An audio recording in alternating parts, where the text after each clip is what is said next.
안녕하세요. 마지막 때 나의 용사들 세 번째 시간, 성령의 이끄심에 순종하는 종의 자세를 갖추어라 라는 제목으로 함께 말씀을 나눠보고자 합니다. 21년 5월 11일 말씀입니다. 기도의 용사들이 되어라. 나의 뜻을 구하며 나의 뜻을 이루는 기도를 하는 것이 기도의 능력이다. 기도의 용사, 일반적으로 기도의 용사 그러면 하루에 몇 시간은 하고, 또 기도의 능력이 은사나 또 여러 가지 불이나 또 응답이나 이런 것들로 나타나야만 기도의 용사들이라고 생각하는데, 물론 그런 분들도 다 용사죠. 그러나 진짜 기도의 용사는 하나님의 뜻을 이루는 기도를 하는 분들이 진정한 기도의 용사라고 할 수 있습니다. 여기서도 지금 나의 뜻을 구하고 나의 뜻을 이루는 기도가 능력 있는 기도라고 말씀하고 있어요. 즉, 사람의 생각, 사람의 뜻, 사람의 능력, 사람의 방법, 이런 것들이 아무리 대단하게 나타나도 그것은 하나님 보시기에 기도의 능력이거나 능력 있는 기도가 될 수 없다는 겁니다. 하나님의 뜻이 이루어지기를 위해서 기도하는 것이 중요하고, 그 뜻이 이루어지는 기도로 하나님의 뜻을 이루는 것, 이것이 진정한 용사의 모습이겠죠.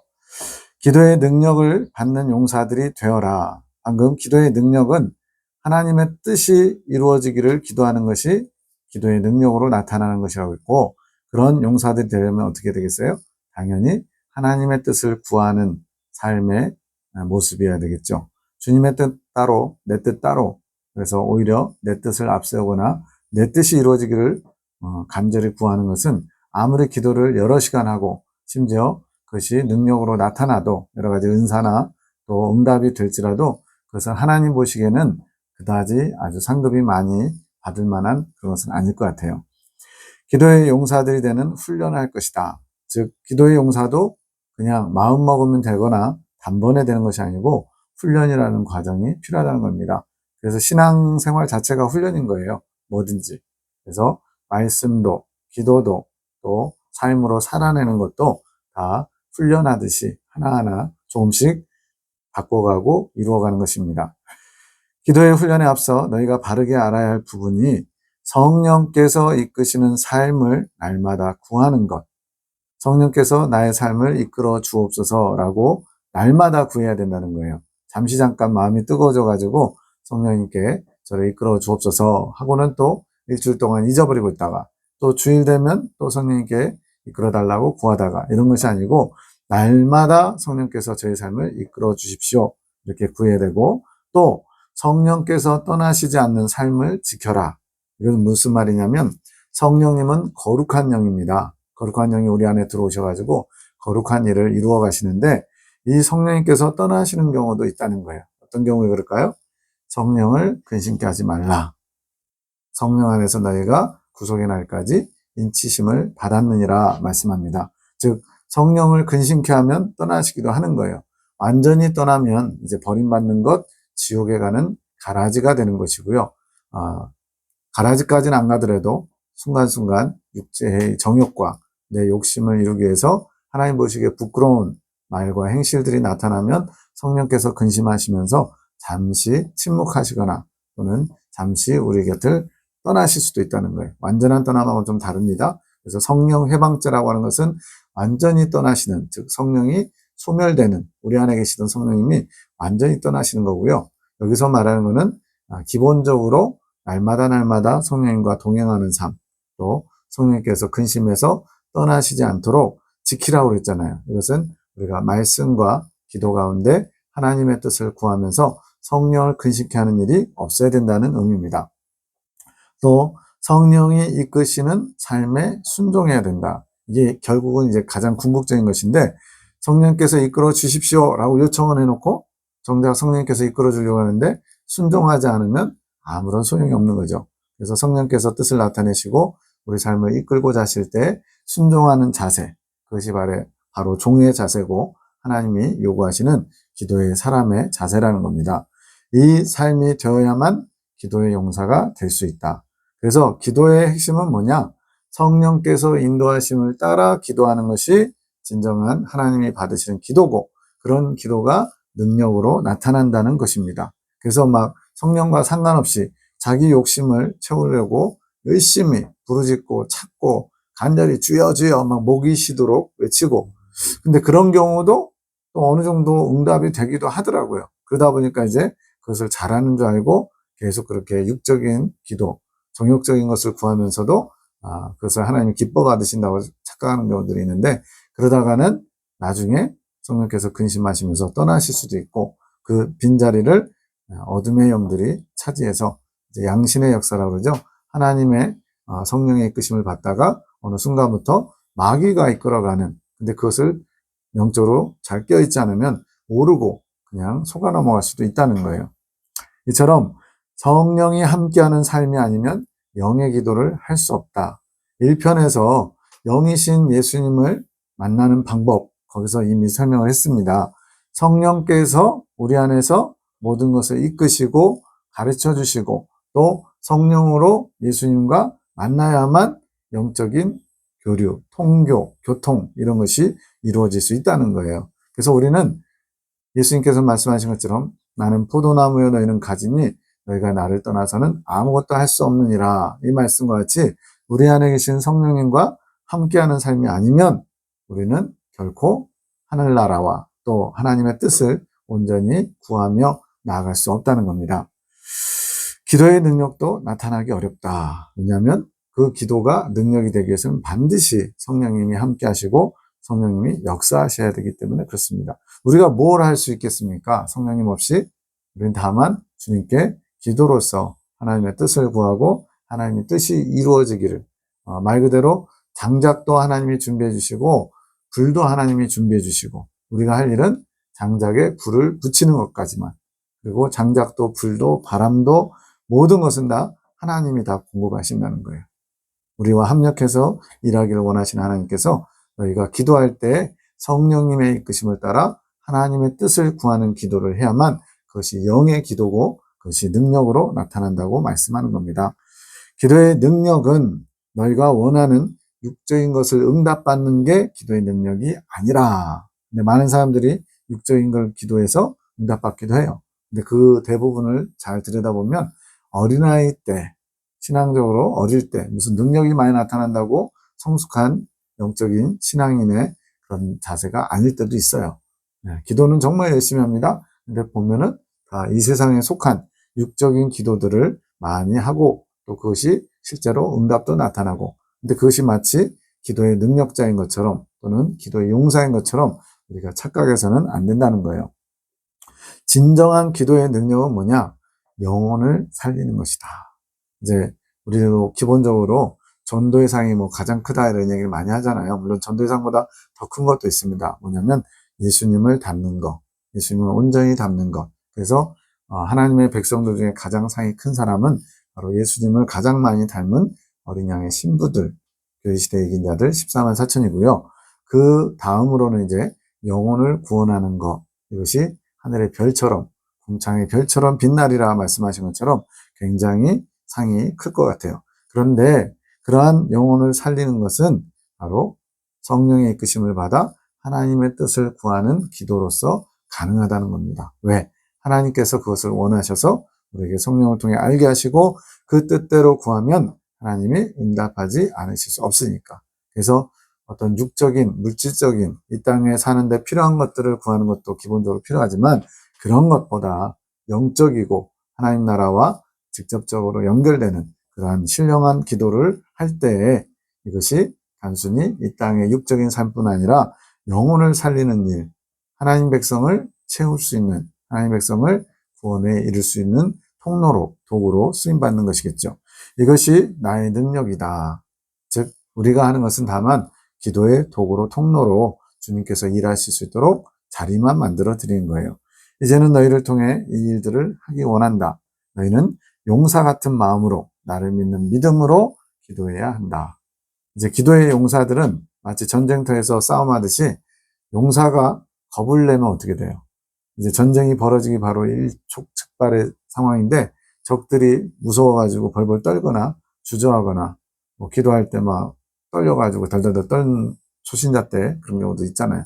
그런 것처럼 용사다운 모습을 갖춰야 되는데 두려워하고 또 이게 이루어질까 의심하고 또 안 되면 말고 라는 그런 좀 편한 가벼운 그런 마음이 아니라 진심으로 나의 기도 한마디가 한 영혼을 살린다는 그러한 사명감을 가지고 정말로 나의 기도 하나로 지옥 갈 뻔한 사람이 나중에 천국에서 만났더니 나는 몰라요.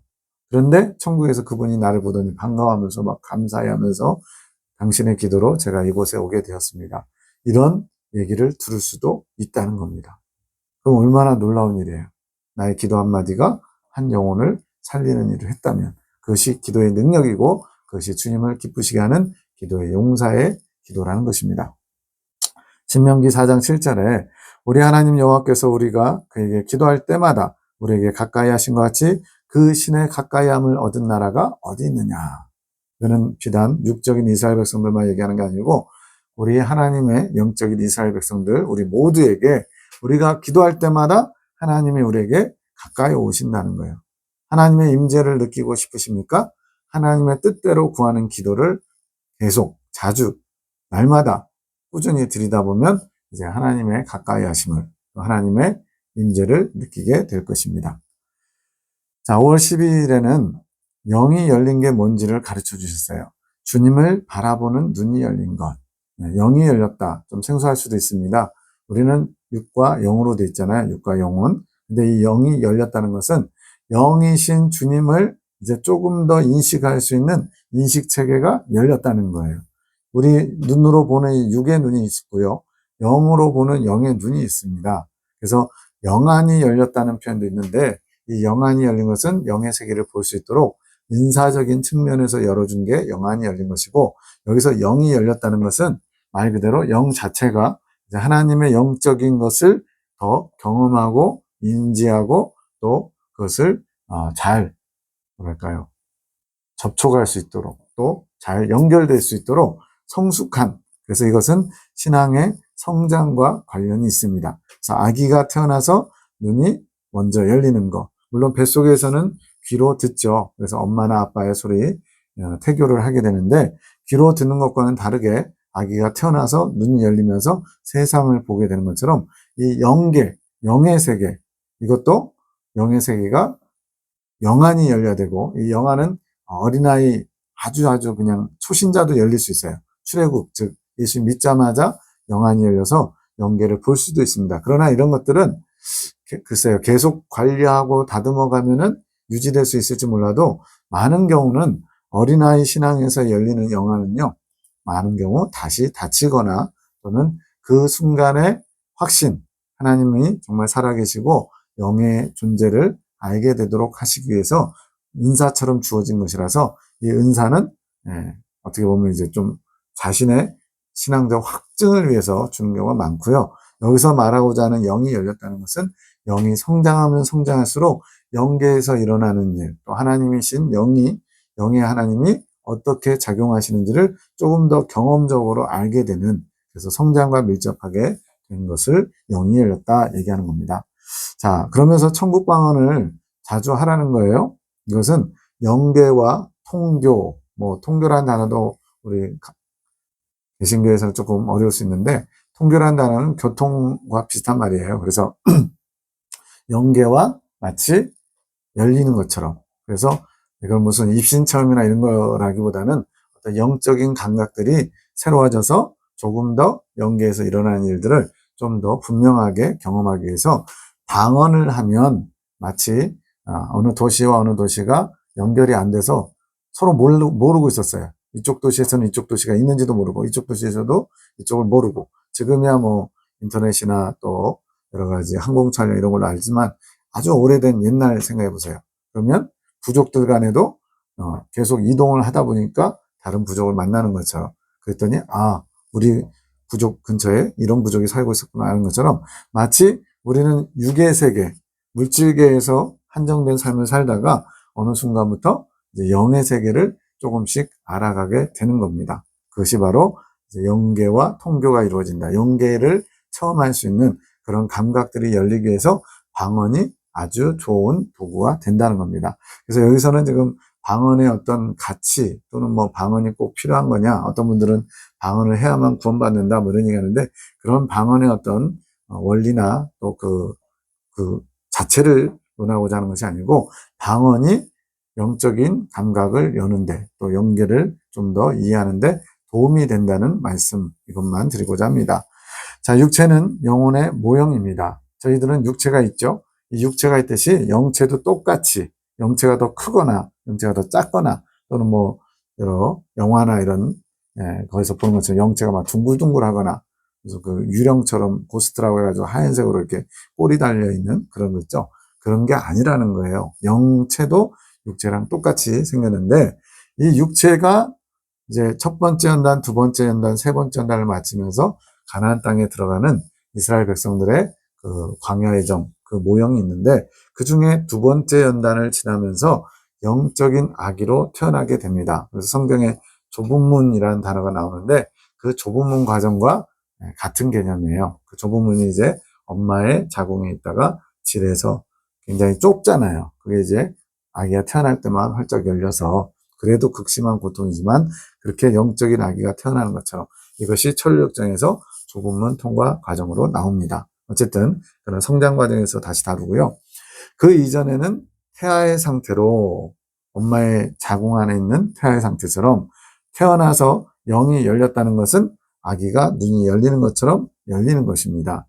그래서 우리가 예수님 믿고 출애굽하는 과정에서 첫 번째 연단과 복받는 과정은 태 안에 아기가 이제 생성돼 가지고 그 안에서 자라는 거예요.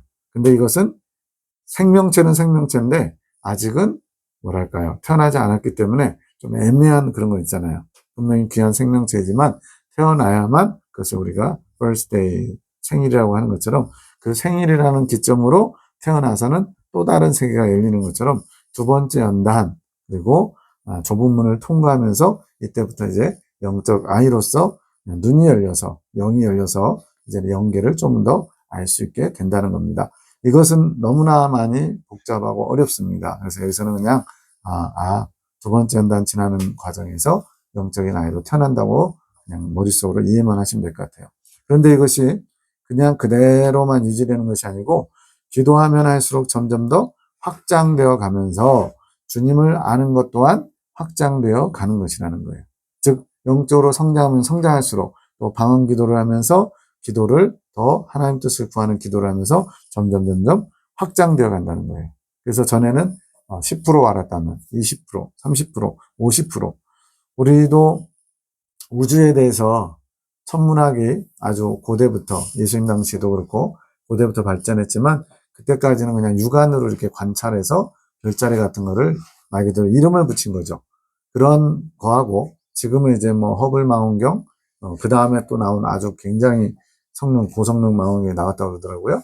그런 망원경 통해서 이제는 우주를 좀 더 성큼 더 깊이 알게 되는 거하고 달라지듯이 이미 하나님은 전체를 다 창조해 놓으시고 하나님께서 이제 그거를 사람들의 과학과 문명의 발달로 알아가게 하시는데 영계도 마찬가지입니다.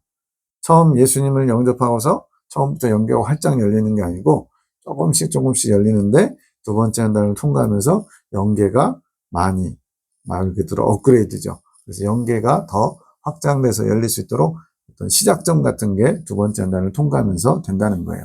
영계는 영적인 세계입니다. 영들이 사는 세계예요. 이 땅은 육이 물질계, 육의 세계예요. 물론 이 물질계이지만 이 물질계도 넓게 보면 영계의 일부라고 할 수 있어요. 왜 그러냐면 우리 육, 물질 안에 영혼이 있잖아요. 즉 이 물질계에는 물질과 영, 이 두 가지가 공존하고 있는 거예요. 그래서 크게 보면은 영계 안에 물질계가 일부 있는 것입니다. 그래서 영적으로 자란 만큼 영적 세계를 알아가게 됩니다. 물론 이제 기도를 많이 하고 영계 체험을 많이 하신 분들은 더 많이 알 수 있겠죠. 그러나 이제 입신 체험자들의 경우를 보면 신앙이 아주 어린데, 즉 예수님 믿자마자 출애굽하면서 입신하고 오는 분들도 있어요. 성경 지식도 별로 모르고 또 영계에 대해서 잘 모르는 사람이 입신하고 오면은 보고 온 거는 맞아요.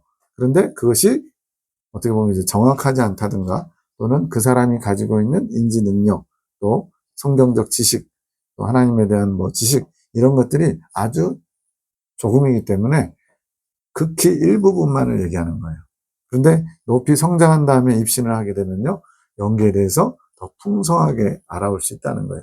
그럼에도 불구하고 이 땅에서 아무리 높이 성장했어도요, 말 그대로 인류 역사상 가장 높이 성장한 분일지라도 뭐 우리가 아는 사도 바울이나 다윗이나 아브라함이나 이런 놀라운 그런 영적으로 아비의 단계에 들어가신 분들이 갔다 왔어도 극히 일부라는 겁니다. 그러니까 하나님에 대해서 안다? 어디 가서 하나님에 안다고 자부심 가지고 막 자랑할 게 없어요. 왜? 우리는 하나님의 발톱만큼도 알지 못합니다. 그래서 이거는 참고사항인데 어떤 분이 입신해가지고 아브라함을 만났대요. 그래서 아브라함한테 아브라함 선생님, 뭐 아버지라고 부를 수도 있겠죠. 믿음의 조상이니까. 당신은 여기 몇천 년 우리 땅에서 시간으로 몇천 년 동안 계셨으니까 이제 하나님 나라 이 천국을 좀 아시겠네요. 그랬더니 고개를 절레절레 흔드시더라고요. 내가 여기서 오랫동안 있었지만 나도 아직 아주 뭐 말 그대로 책으로 말하면 이제 첫 장을 넘긴 정도? 그 정도밖에 모르네. 이런 식으로 대답을 했더라는 거예요. 그래서 그것을 우리가 믿음으로 받아들이면 영계가 얼마나 거의 무한정, 하나님의 세계가 얼마나 광대할지는 상상하기 어려워요. 다만 감으로 하나님의 나라는 정말 무한하겠구나. 그리고 그것을 만드신 하나님은 더 대단하시겠구나. 이거는 알 수 있을 것 같아요. 근데 이렇게 영적으로 자란 만큼 영적 세계를 알아가지만 언제든지 성장이 멈출 수 있다는 겁니다. 가만 내버려두면 영적으로 성장하는 게 아니죠. 육체도 마찬가지입니다. 계속 끊임없이 먹어주고 잠자고 또 배설하고 이러한 육체의 생활을 통해서 점점 영양분이 축적돼 가면서 키가 크고 이제 여러 가지 인지 능력도 발달하는 것처럼 영도 마찬가지예요. 영도 계속 영적인 것을 공급해 주면서 점점 성장해야만 되는데 멈출 수 있다는 겁니다. 어떤 경우에 멈추게 될까요? 앞서 말씀드린 것처럼 끊임없이 하나님의 뜻을 구하면서 하나님 나라와 하나님의 의를 구하면서 영적으로 성장할 때 그것이 가능한데 그러지 않을 때, 이 땅에 만족하고 이 땅에서 누리고자 할 때 성장이 멈추고 심지어 눈이 닫혀가지고 이것을 영적으로 잠들었다, 영적으로 죽었다라고 얘기할 수 있죠. 시편 119편에도 내 눈을 열어서 주의 법에 기이한 것을 보게 하소서. 이 눈이 육적인 눈은 아니겠죠. 바로 영적인 눈을 열어서 하나님의 놀라운 섭리, 계획, 하나님의 일하심들을 보게 해달라고 간청하는 내용입니다. 5월 13일에 어떤 분에게 하신 말씀이에요. 자세가 불량하다. 여기는 너희를 바로 세우기 위한 훈련 장소다. 저도 이제 군대 갔을 때 생각해보면 94년도에 갔었는데요. 논산훈련소 갔어요. 처음에 뭐가 뭔지 모르니까 막 기관병들이라고 그러는데 훈련시키는 조교들을 막 겁을 줘요. 막 욕을 하기도 하고 막 발로 찰 것처럼 하기도 하고 사례혈중치를 시키고 막 그래요. 그러다 보니까 막 기가 막 죽기도 하고 때로는 군기가 바짝 들어가지고 굉장히 긴장하는 시간들. 거의 한 일주일 동안은 아침에 눈을 뜨면요. 굉장히 낯설었어요, 장소가. 그때 한 내무반에 18명 정도가 9명, 1명씩 이렇게 서로 마주보고 침상에 누웠는데 그 침상에 누울 수 있는 시간은 유일하게 저녁에 잘 때. 그 외에는 누울 수가 없어요.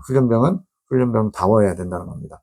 저는 그래서 아침마다 구보 1km 정도 했을까요? 아무튼 큰 운동장을 3바퀴인가 이렇게 돌았던 것 같은데, 와, 군생활 이렇게 빡빡하면은 정말 힘들겠다 생각을 했어요. 근데 이제 훈련소 끝나고 가보니까 자대 가서는 그렇게 안 하더라고요. 훈련소에서만의 어떤 좀 빡빡한 스케줄. 그래서 눕는 것도 낮에도 못 누워, 쉬는 시간에도 못 누워, 잘 때만 누워요. 그리고 아침에 6시 칼같이 기상해야 되고, 밤에는 10시 칼같이 불 끄고 자야 되고, 간식 먹으러 가는 것도 일주일에 한 번, PX를 이용할 수 있고, 또 아침마다 구보를 1km씩인가 2km씩인가 하고, 참 군생활 빡빡하다 이랬는데, 훈련소에서는 그랬다는 거예요. 여기서도 지금 훈련받는 장소에서는 자세를 갖춰야 된다는 겁니다. 긴장된 자세, 뭐 적이 쳐들어올까봐 긴장하는 게 아니고요. 하나님 앞에 있다는 자세. 하나님이 지금 우리의 훈련되는 모습을 보고 계시다. 하나님의 시선, 코람데오, 이런 자세가 필요한 겁니다. 명심하여라, 앞서가지 마라. 이제 너무 열심히 특심인 사람들이 주님보다 앞서가는 경우도 있어요. 그럴 경우는 이제 많은 경우 문제를 야기합니다. 사람들하고도 충돌도 나고요. 하나님 앞에 또 부끄러움을 많이 드러내기도 해요. 내가 세우지 않을 때 앞서는 것은 내가 원치 않는다. 주님이 하라는 것만 하면 돼요.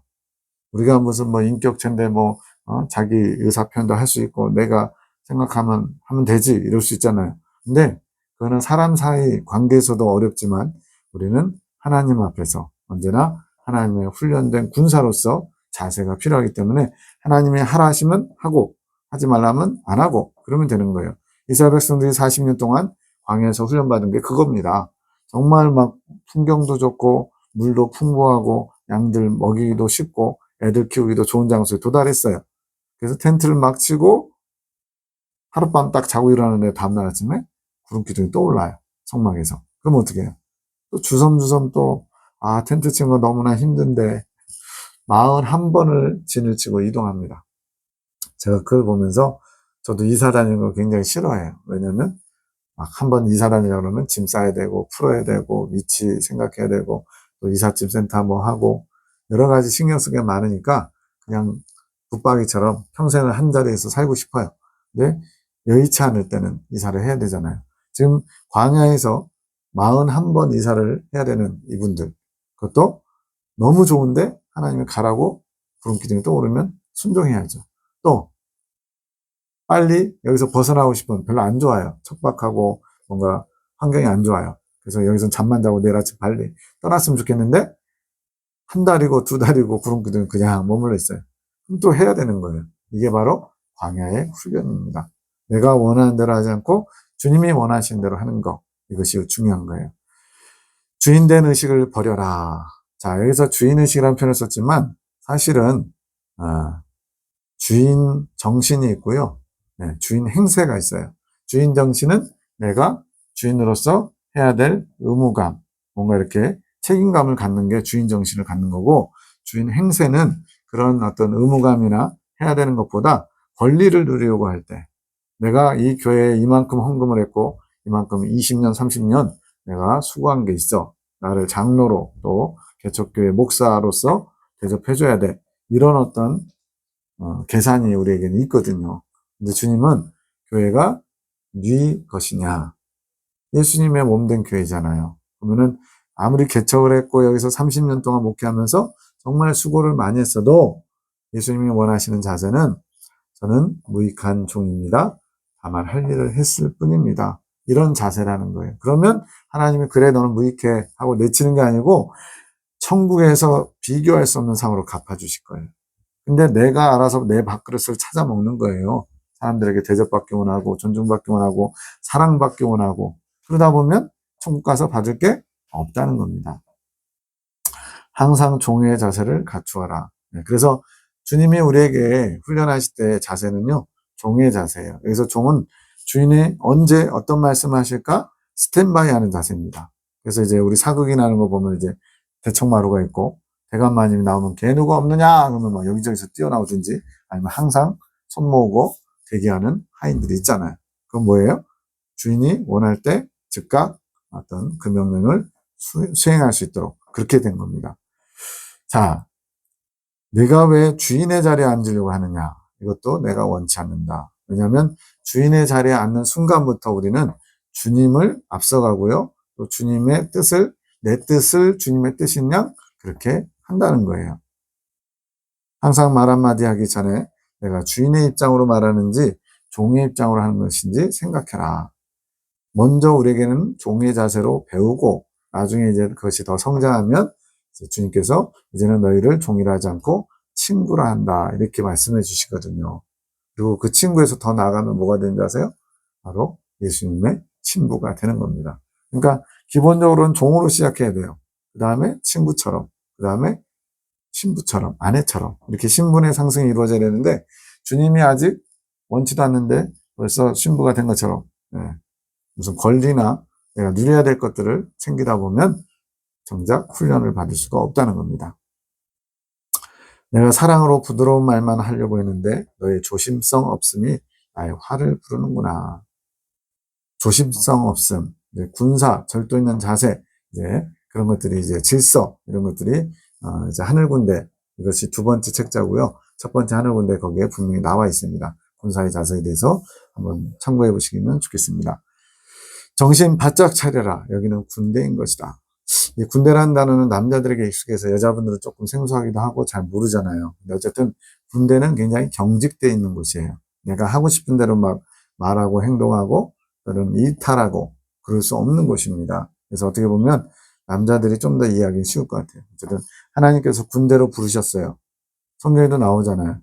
군사로 부름받은 자가 모집한 자를 기쁘시게 하기 위해서 거기에 초점을 맞춰야지 아내를 기쁘게 하는 거, 또 두고 온 집 생각하는 거 이런 거는 부름에 합당치 않다는 겁니다. 나는 사령관으로서 너희를 호령하고 너희는 훈련받는 것이다. 네. 군대도 직급이 있다 보니까 저도 훈련병일 때 조교, 2등병, 1병 이렇게 짝대기 하나 두 개가 굉장히 높아 보였어요. 우리는 짝대기 하나도 없으니까. 근데 나중에 이제 자대 가고 보니까 이거는 뭐 그냥 짝대기 하나 두 개, 쫄병이에요, 쫄병. 그래서 병장이 좀 대단해 보이는데 나중에 보니까 뭐 하사관, 또 소위, 중위, 대위, 소령, 중령, 대령. 제가 사단부에 파견 나가 있다 보니까 대장도 봤어요, 대장. 군사령관, 1군 사령관, 2군 사령관, 별 4개짜리 대장을 봅니다. 그래서, 8군단, 군단 본부에 한번 간 적이 있는데, 거기는요, 별들을 한 7, 8명 볼 수 있어요. 다 보이면. 그러다 보니까 이제 별 보다 보니까 이제 무궁화나 이런 바쁠때기 이런 거는 아무것도 아닌 거예요. 근데 지금 주님은 사령관이라는 거예요. 총사령관. 그러면서 세계 각처에서 하나님이 군사를 모으고 계시고 그 중에 잘 훈련된 군인들은 이제 마지막 때 용사로서 사용하겠다는 것입니다. 잊지 말아라. 훈련받는 자로서 종의 자세를 갖추어라. 훈련병은요, 군기가 바짝 들어 있어야 돼요. 뭐, 나중에 자대 가서 어떻게 좀 풀리든 어쨌든 훈련소에서만큼은 틀을 굉장히 엄격하게 중요시. 틀도 없이 내용이 채워질 수는 없습니다. 네모난 틀이 있으면 네모난 내용이 채워지고요. 세모난 틀이 있으면 세모난 틀이 채워지듯이 훈련소는 틀을 만드는 곳이에요. 기본적인 자세, 기초 자세. 그래서 기초 훈련을 받는 겁니다. 나는 너희를 눈여겨 지켜보고 있단다. 그런 자세로는 기도의 용사가 될 수 없다. 아까 기도의 용사가 뭐 한다고 그랬어요? 기도의 능력을 나타낸다. 기도의 능력이 뭐라 그랬어요? 한 영혼을 살리는 일. 주님은 우리를 영혼을 살리는 일에 쓰고 싶으신 거예요. 근데 용사가 되어야만 그 일을 할 수 있다는 겁니다. 그래서 주님이 자세를 원하는 거예요. 긴장해라. 조심성을 가지라는 것이다. 이 조심성이란 말은 주님의 눈치를 좀 보라는 겁니다. 우리가 이제 우리의 밥줄이 달려있는 상사나 또는 뭐 어떤 조직에서 윗사람에 대한 눈치를 좀 보잖아요. 그 이상으로 보이지 않는 하나님이시지만 바로 눈앞에서 나를 지금 일거수 일투족뿐만 아니라 내 심령안까지 감찰하시는 하나님의 시선을 의식하면서 살라는 거예요. 이 일을 가장 잘하는 사람이 누구냐? 바로 다윗 왕입니다. 호람되어 하나님 앞에서 그가 일평생 여호와 보시기에 정직히 행하였다 그랬어요. 바세바 사건이나 우리아 사건을 보면 아닌 것 같은데 거기서 말하는 정직은 솔직의 개념이 아니고 하나님의 시선을 의식하면서 주님 앞에서 진실된 삶을 살려고 했다는 거예요. 그래서 오늘날도 그 예수님의 모형으로서 성분으로서 지금까지 우리에게 알려져 왔습니다. 이제는 너희 지체를 의에게 종으로 드려 거룩함에 이르라. 의에게 종으로 드린다. 이 의는 하나님의 의겠죠. 하나님의 의 앞에 종의 자세로 나아갈 때만이 우리가 거룩에 이를 수 있습니다. 이제는 성숙함을 갖추어라. 앞에 내용하고 이어지는 거예요. 너의 모습이 다른 이들에게 덕이 되겠느냐. 너의 단정한 행위로 나를 닮은 품위를 갖춰가기 바란다. 주님은 우리가 성장하기 원하시고 성숙하기를 원하십니다. 왜냐하면 그래야만 그리스도의 향기, 그리스도의 덕을 나타낼 수 있기 때문에 이러한 단정한 행위 또 예수님을 닮은 품위 있는 모습, 그게 조심성이라는 거예요. 내가 좋아하는 스타일은 조심성 있는 자세다. 사람마다 좋아하는 스타일이 있어요. 뭐 밝은 사람, 유쾌한 사람 좋아하는 사람도 있고 진지하게 남의 얘기를 경청해 주는 사람을 좋아하는 사람도 있고 다 좋아요. 주님도 여러 가지 스타일을 좋아하시는데 그 중에 하나가 조심성 있는 태도라는 겁니다. 그 모습이 나의 품이고 예수님 또한 종의 자세로 아버지의 뜻을 온전하게 실천하셨다는 거예요. 그 종의 자세가 바로 온유와 겸손이라는 겁니다. 이것이 나의 자세였다. 마음에 새겨라. 조심성이란 말 한마디, 행동 하나 할 때마다 나의 눈치를 보는 것이다. 이미 앞서 말씀드렸죠. 다윗 왕이 여호와 보시기에 정직히 행하여라는 말을 여러 번 듣는 것은 하나님의 시선을 의식하고 살았다는 거예요. 이것이 모든 일에 분별력을 갖추게 한다. 예를 들어서 내가 평상시에 그냥 아무렇지 않게 습관적으로 어떤 일을 취했어요. 근데 이제는 조심성이 생겼어요. 주님께서 보고 계시다. 주님께서 이걸 기뻐하실까? 이러다 보면 손이 저절로 나가다가 이걸 주님께서 원하실까? 이렇게 한번 걸리는 겁니다. 분별이 안 될 때는 에이 모르겠다 하고 할 수 있죠. 계속 그것을 주님의 뜻이 어디 있을까? 주님께서 기뻐하실까? 이걸 자꾸 하다 보면은 이제 분별력도 생긴다는 거예요. 조심성 없는 행동에 매를 벌게 된다. 그냥 내가 하고 싶은 대로 천방지축. 애들 4살, 5살짜리들은 말을 안 듣잖아요. 혼나야 되잖아요. 근데 이제는 주님이 너희가 조심성 있는 모습, 이제는 니들 하고 싶은 대로 하는 게 아니라 내가 기뻐할지, 원할지, 내 뜻이 어디에 있을지 그거를 잘 보면서 하라는 겁니다. 너희 자신에게 나를 향한 조심성이 있는지 깊이 생각해봐라. 내가 정말 예수님의 시선을 의식하면서 사는지, 정말 주님을 바로 눈앞에 모시고 뭔가를 하고 있는지, 이 시선을 의식하는 게 너무나 중요해요. 그래서 로렌스 수사라는 분, 가톨릭의 그 수도사는 말 그대로 주방일 하던 분이에요. 설거지하고 청소하고 마당 쓸고. 근데 그분이 놀랍게 성인의 반응에 들어가시는 분이에요. 왜 그럴까요? 바로 언제나 주님의 시선 아래 사셨던 거예요. 하나님의 임재 연습이라는 작고 얇은 책 하나가 아주 베스트셀러입니다. 그분은 설거지할 때도 주님을 기쁘시게 하기 위해서, 마당을 쓸 때도 주님을 기쁘시게 하기 위해서, 혼자 있을 때 자유로운 시간에도 주님의 시선과 주님의 임재를 느끼고 싶어서 주님을 주목한 것. 그러고 보면 높은 천국 가는 게 그렇게 어렵지 않아요. 뭐만 잘하면 되느냐? 이 땅에 속한 것들을 비우고 내려놓고 하나님과 하나님 나라를 꾸준하게 계속 추구하면 높은 천국 갈 수 있다는 결론에 도달하게 됩니다. 물론 내용으로 보면 이제 또 아주 어려울 수도 있죠. 그것이 종된 자의 삶이다. 주님은 우리에게 먼저 종으로서 자세를 갖추라는 거예요. 군사가 되고 싶으냐? 종이 먼저 되어라. 나는 종의 자세로 아버지의 일들을 했다. 왜 그렇게 했겠느냐? 몸소 너희에게 모범을 보이기 위해서. 주님이 안 해보시고 우리에게 시키시면 에이 주님 너무하시네 이럴 수 있어요. 근데 주님이 먼저 보여주셨어요. 자기를 비워 종의 형체를 가져 사람들과 같이 되었고, 창조주가 피조물의 모습으로 이 땅에 오신 것 자체가 엄청난 자기 부인입니다. 그는 근본 하나님의 본체시나 하나님과 동등됨을 취할 것으로 여기지 아니하시고 오히려 자기를 비워 종의 형체를 가져 사람들과 같이 되어, 심지어는 가장 비참한 죽음, 그 당시 로마 시민권을 가지고 있는 사람은 어떤 죄를 저질러도 십자가 형벌을 당하지 않는다는 거예요. 그만큼 최고의 극형 중에 하나, 말 그대로 십자가에 매달린 상태에서 피가 한 방울 한 방울 떨어지면서 심장이 터져 죽는 그런 형벌이거든요. 그래서 기록에 의하면 제일 오래 매달린 사람은 6일인가요? 며칠 이상을 매달리기로 했다는 거예요. 예수님은 워낙 그 절제로 극도로 쇠약해지셔서 6시간 만에 돌아가시는데 말 그대로 피가 말라 죽는 겁니다. 심장 박동이, 피가 계속 멈추지 않고 떨어지니까, 피가 모자라니까 심장이 터져 죽는 게 바로 십자가형이에요. 그런 형벌까지 당하실 정도로 주님은 철저하게 하나님의 뜻에, 아버지의 뜻에 순종하셨고 죽기까지 맞아지셨다는 거예요. 너희도 그래야 될 것이다. 그것이 아버지의 자녀로서 마땅한 삶이다. 근데 하나님이 이렇게 우리를 누르고 눌러서 종의 자리까지 내려보내는 게 그게 끝이 아니라는 거예요. 뭐를 위해서? 다시 스프링이 튕겨 올라오듯이 종의 자세까지 딱 내려간 사람은 하나님 다시 높여주신다는 거예요. 그래서 자녀의 위치로, 친구의 위치로, 아내의 위치까지. 너희 아비였던 또 아비로 삼고 있는 악한 자의 행위와 마음을 버려야 하느니라. 이것이 옛것, 즉 옛 행실이다. 이게 뭐예요? 너희는 너희 아비 마귀에서 났다. 요한복음에 나오거든요. 8장 44절인가요?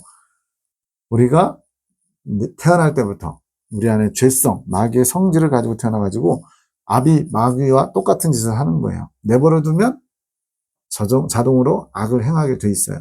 그래서 우리는 이제 도교에서 말하는 건가요? 성악설이에요, 기본적으로. 나면서부터 악한 자, 나면서부터 죄인. 그래서 아비의 행동을 그대로 따라가게 돼 있는데, 이제 그걸 거슬러야 된다는 거예요. 연어가 물살을 거슬러서 태어난 곳으로 돌아가는 것처럼. 그러한 악한 자의 행위와 마음을 버려야 된다. 이것이 옛 행실, 하나님 나라, 새 하늘과 새 땅에 가져갈 수 없는 행실이라는 거예요. 이것을 가지고는 천국에 들어갈 수 없다는 겁니다. 이것들을 버린 만큼 나의 것, 하늘의 것, 새 것으로 채워질 수 있다. 하나님 나라를 사모하십니까? 높은 천국을 사모하십니까? 옛 행실, 옛 것을 빨리 버릴수록, 많이 버릴수록 높은 천국을 가게 될 겁니다. 나의 것들로 채워가거라. 즉, 옛 행실을 버려서 비어진 그 자리를 하나님의 것, 새 것, 천국적인 것으로 채워주신다는 거예요. 그러니까 많이 비울수록 많이 채우고, 자기가 귀하게 여겼던 걸 버린 만큼 더 귀한 걸로 채워주신다는 거예요. 이런 원리를 가르쳐줘도 못하면 그건 바본 겁니다. 종의 자세를 갖추고 내 사랑을 채워야 하는 것이다. 너희 행실은 버리지 않고 물질만 버린다면 그 마음은 높이 사겠지만 너희에게 무슨 유익이 있겠느냐. 자, 종의 자세, 겸손한 자세, 온유한 자세, 스탠바이 하는 자세, 이러고 주님께서 채워주시기를. 뭘로 채워요? 주님의 사랑으로. 왜? 그 사랑은 나를 만족시키기도 하지만 거기서 멈추면 안 돼요. 그 사랑을 가지고 다른 사람들에게 나눠줘야만 됩니다. 그래서 또 하나의 하나님 백성이 점점 확산되어 가게. 너희 행실 중에 너희의 삶, 너희 어떤 말과 너희 심령 안에 있는 더러운 것들을 버리지 않고 물질만, 눈에 보이는 이런 소유만 버린다고 그것이 너희 자체에 무슨 유익이 있겠냐. 물론 소유를 버리는 것도 쉽지 않습니다. 교회에서 어떤 큰 행사가 있어서 거기에 말 그대로 자신의 어떤 귀한 거를 바친다. 아무나 할 수는 없어요. 근데 그럼 물질 버리는 것보다 더 중요한 게 뭐냐? 우리의 심령 안에 더러운 것들, 또 우리의 말과 행실들, 옛것에 속한 것들을 버리는 게 훨씬 더 주님은 귀하게 보신다는 거예요. 무엇을 버려야 되겠느냐? 너희의 악한 행실들을 버려라. 물론 이 모든 것들이 너희 마음에서 나온 거다. 그래서 사실은요, 눈에 보이는 행실과 말을 고치기 전에 먼저 고쳐져야 하는 게 우리의 마음, 이 안에가 고쳐져야 돼요. 왜? 예수님도 말씀하잖아요. 들어가는 게 더러워지는 게 아니고, 더럽히는 게 아니고, 나오는 것이 그 사람을 더럽게 한다는 거예요. 그래서 바리새인들이 막 안식일에 먹지 말아야 될 것을 먹는다고 막 비난하고 모욕하고 막 그러잖아요. 근데 주님은 들어가는 게 더러운 게 아니라 나오는 게 더럽힌다. 뭐겠어요? 말과 행동들. 네. 근데 이제 희망이 있습니다. 나는 너희의 악한 행실을 세워보고 있지 않다. 주님이 우리의 악한 행실을 세워보면요, 저도 이 자리에 못 있어요. 이미 벼락 맞아서 이 세상을 떠났어야 돼요. 제가 지난날을 돌아보니까 주님 앞에 설 수 없는 죄인이라는 걸 다시 한번 생각합니다. 그래서 늘 그런 지나온 죄들을 보면 주님 앞에 죄송하고 또 죄송해요. 몸둘 바를 모르고 고개를 들 수 없는 죄인인데 주님께서 너희가 얼마나 악한 존재인지를 아는 거를 너 한 번, 두 번, 100번, 내가 지금 999번 용서했어. 한 번만 더 하면 너 이제 용서 안 해. 이러지 않으시고 너희 중심 안에 있는 나를 사랑하는 마음이 있는지 없는지 그 무게를 달아보신다는 거예요. 여기에 우리의 소망이 있어요. 이거는 아주 중요합니다. 왜냐하면 악한 행실을 세보는 것처럼 회개는 중요합니다. 철저하게 회개해야 돼요. 그러나 회개에만 초점을 맞추고 있으면 정작 성장은 못하는 거예요. 왜? 회개하고서 비워진 자리를 주님의 사랑으로 채우면서 주님의 사랑을 채운다는 건 반대로 나도 주님을 사랑하게 된다는 의미거든요. 주님을 사랑하는 사람을 만드시려고 하나님이 지금 이 엄청난 작업을 하고 계신 거거든요. 단순히 죄인들을 천국으로 데려가기 위해서 죄 해결하는 데만 전부가 아니고 죄 해결은 기본이고 그보다 더 나아가서 하나님의 것으로 채워서 우리가 하나님의 사랑을 받고 우리도 하나님을 사랑하는 사람 만드시는데 하나님의 창조 목적이 있거든요. 하지만 너희 행실이 덕스러워 나의 자녀답게 살아야 되지 않겠느냐? 나는 너희들의 악한 행실 하나하나를 아주 그냥 막 세밀하게 첨예하게 막 지적하고 고치라고 다그치고 이러진 않는다. 너희가 나를 사랑하는 마음이면 족한다. 근데 너희가 나를 사랑한다고 하면서 삶은 엉망이면 그것이 다른 사람들에게, 불신자들에게, 또 약한 자들에게 어떻게 비추겠느냐. 너희가 정말 나를 사랑한다면 나의 계명을 가지고 지키는 자라야 되지 않겠느냐. 그래서 너희 행실도 바뀌어야 된다는 거예요. 너희 행실이 어두운데 나를 전한다고 그들이 나를 만나고자 하겠느냐. 아까 기도의 용사로부터 시작되는 말들이에요. 뭐냐면 한 영혼을 살리는 능력의 기도를 하는 기도의 용사들을 만들고자 하는데 너희 삶이, 너희 행실이 덕스럽고 거룩하고 예수 그리스도를 닮은 모습이 없다면 그 누가 너희들의 말을 받아들일 수 있겠느냐. 이제는 나의 영적 자녀들이 되어라. 빛의 아들, 딸들의 행실을 갖추어가라. 처음부터 단번에 된다면 뭐 예수 믿자마자 확 바뀌겠죠. 그렇지 않습니다. 훈련받아야 돼요. 1000가지 버릴 거를 단 한 가지씩이라도 버려나가는 거예요.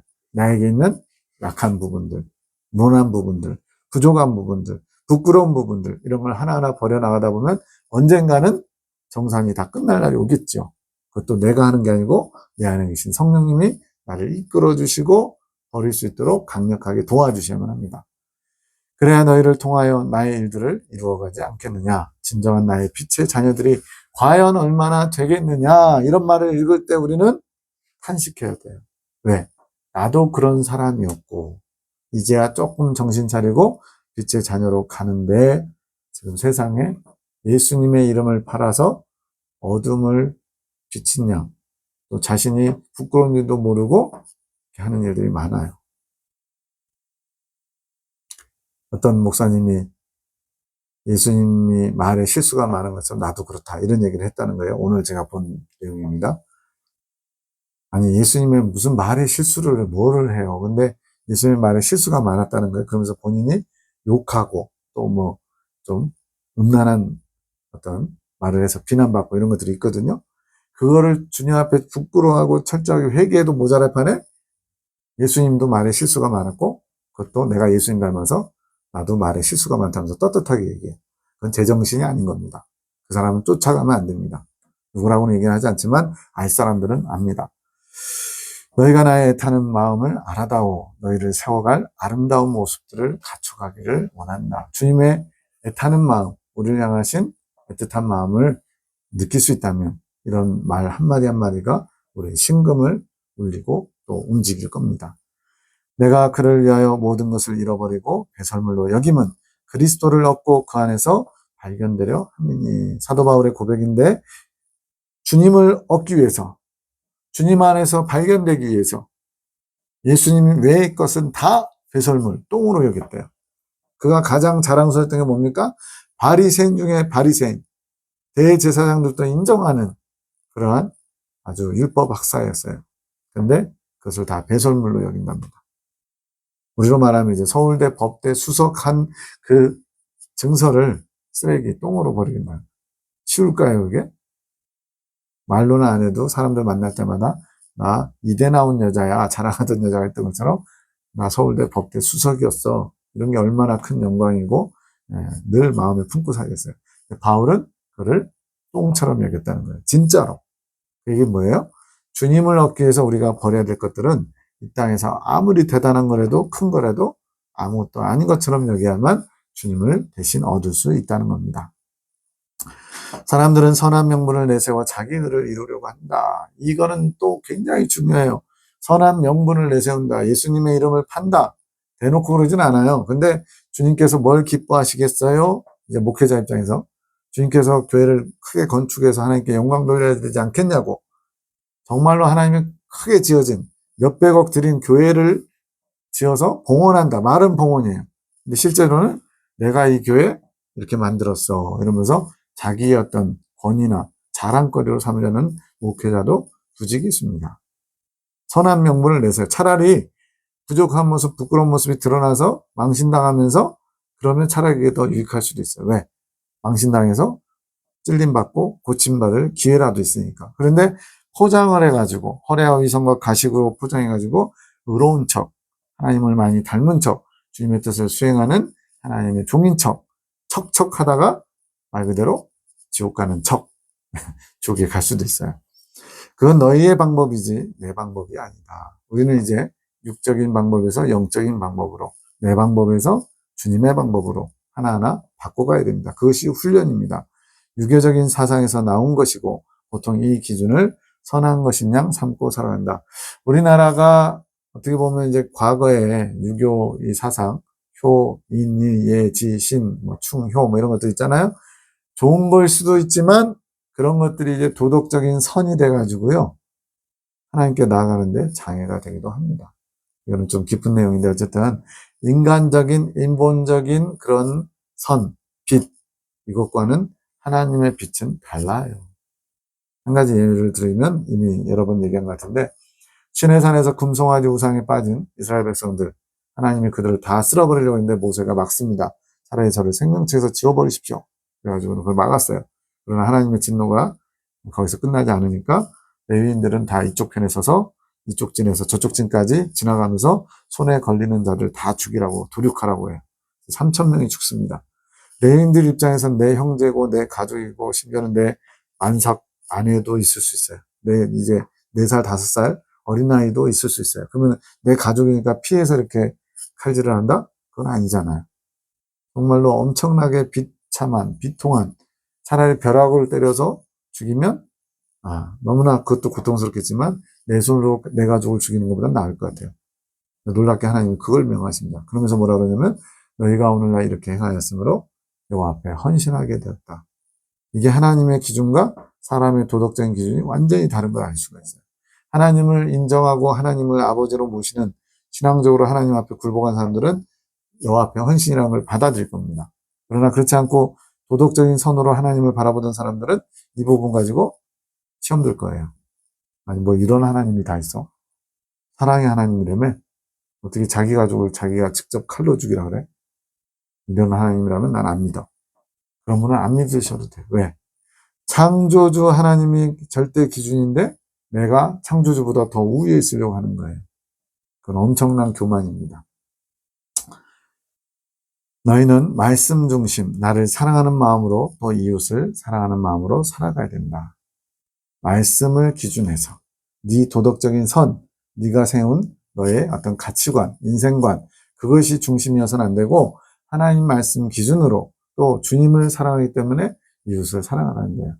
하나님 사랑과 이웃 사랑은 밀접하게 연결되어 있는데 많은 경우는 분리돼서 이웃 사랑만 하는 경우도 많아요. 저도 그랬던 사람입니다. 주님이 기뻐하시는 일보다 사람 보기에 옳거나 사람 보기에 좀 너그럽게 용서하고 관대하는 그런 일들을 할 때가 많아요. 저 같은 경우도 만약 모세처럼 그런 결정권 자리에 있었다면 저도 주저할 것 같아요. 하나님 이건 너무하지 않습니까? 차라리 그냥 벼락 쳐서 죽이시지 어떻게 자기 가족을 직접 치라고 하십니까? 라고 따질 만한 사람이에요. 하나님은 그냥 절대적이십니다. 기준이에요. 이것이 분명해야만 우리는 하나님 앞에 군사로서 훈련받을 수 있습니다. 나를 사랑하지 않고 하는 이웃사랑은 도덕적인 사랑이고 그것이 육적 사랑이다. 성경이 말하는 사랑하라, 서로 사랑하라. 이건 육적 사랑이 아니에요. 근데 오늘날 기가 막히게도 동성애자들이 성경에 하나님은 사랑이라 했고 서로 사랑하라 했고 용납하라 했고 관용하라 했다고 동성애자도 관용하고 사랑해야 된대요. 하나님이 세우신 기준, 말씀 중심으로 사랑하라니까요. 성경 어디에 동성애자를 사랑하라, 동성애를 용납하라고 돼 있어요. 동성애자 쳐죽이라 돼 있습니다. 구약에서는. 저는 강력하게 동성애자를 몰아내자, 교회에 발도 못 붙이게 하자, 그런 사람은 아닌데, 그러나 여기 분명히 표현하잖아요. 말씀 기준, 진리 기준으로 사랑하는 법을 우리는 배워야 됩니다. 하나님 기준이 아니면 모든 건 다 아무리 애틋하든, 심지어는 자기 목숨을 불살라서 남을 살려도 육적 사랑이에요. 왜? 하나님은 영이시고 영적인 사랑을 해야 우리는 하나님 백성답게 될 수 있기 때문에. 주님을 위해 사랑을 실천한다고 했는데 왜 육적 사랑이라고 하실까라고 의문을 품으니까 좀 더 쉽게 말해주마. 나와 교제가 끊어진 채, 나와 연결되지 않은 채 하는 모든 사랑은 육적인 것이다. 이것이 이해되는 분은 그래도 좀 성장하신 분들인 거예요. 하나님과 연결되어 있지 않은 상태에서 내 의지로, 내 의로 자기중심적으로 아무리 대단한 사랑을 해봐야 그거는 하나님 보시기에 육적인 것입니다. 모든 것은 하나님과 관계돼야 돼요. 하나님으로부터 받아서 나눠줘야 돼요. 내 것을 나눠주는 것도 육적인 겁니다. 모든 것이 다 하나님의 것이고 하나님으로부터 공급받아서 나눠주는 것만이 영적인 것입니다. 로마서 10장 3절에 그게 잘 나와 있어요. 하나님의 의를 모르고 자기 의를 세우려고 힘써 하나님의 의를 복종치 아니하였느니라. 하나님의 의가 있고 자기 의가 있다는 거예요. 하나님의 의를 통해서 한 것만이 여기서 말하는 영적 사랑이고 하나님 보시기에 사랑이에요.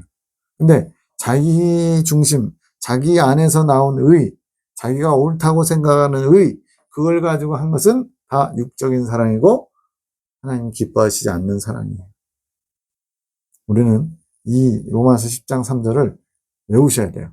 하나님의 의로 하려고 하는지 자기 의를 가지고 하려는지. 대표적인 자기 의를 가지고 한 사람들이 바리새인들입니다. 철저하게 율법을 지켰잖아요. 박하와 향과 근처에 11조를 드리고 1에 2번 금식하고 말씀과 기도에 전무하던 사람들인데 정작 하나님이 없어요. 율법을 하나님처럼 우상화해가지고 율법을 철저하게 지키면 잘 사는 줄 착각하고 있었어요. 하나님 기뻐하시는 줄 알았어요. 더 중요한 거는 율법의 완성이 뭐예요? 사랑이에요. 사랑하지 않으니까 예수님이나 제자들이 주일에 미리삭을 먹는 거 보고 비난하는 겁니다. 왜 당신 제자들은 하지 못할 짓을 합니까? 이러고 또 안식일에 손 마른 자를 고치니까 안식일에 하지 못할 기적을 왜 행합니까? 사랑이 있다면 그렇게 안 할 거 아니에요. 그것 때문에 예수님에게 회칠한 무덤들아, 독사의 자식들아, 너희들도 지옥에 가면서 배나 더 너희를 따르는 사람들을 지옥 백성을 만드는구나 하고 아주 존재해서는 안 될 아주 그런 책망을 받죠. 우리도 내가 지금 하는 사랑들이 하나님에 의해서 출발한 것인지 내 의로 출발한 것인지 잘 돌아봐야 됩니다. 이제는 내가 힘이 나는구나. 나에게 귀한 사랑의 몰약을 주는 주님의 마음을 알아 주님의 뜻을 이루는 나의 충성된 자들이 있기 때문이다. 지금 이 기도 모임에 참석해서 하나님의 뜻을 구하고자 겸손히 주님 앞에 엎드린 자들에게 하시는 말씀이에요. 이 사랑의 모략은 나에게 힘을 주는 것이다. 이것이 나를 사랑하는 마음과 내 이웃의 영혼을 사랑하는 가장 귀하고 값진 향이다. 황금과 유향과 몰약으로 예수님의 장사 지내신 왕되심을 기념하는 동방박사들의 그 선물이 있었잖아요. 이 몰약처럼 너희들이 나를 사랑하고 그 사랑을 가지고 이제 이웃을 사랑하려고 하는 것이 나에게 값지고 귀한 향유 같은 거라는 거예요. 우리도 주님께 기쁨을 드릴 수가 있습니다. 주님께 기쁨을 드리는데 물론 물질을 많이 드린다? 극히 일부분일 수 있어요. 근데 예수님은 과부의 두렙돈, 우리 돈으로 2, 3천 원을 더 귀하게 기쁘게 여기셨어요. 왜 그랬을까요?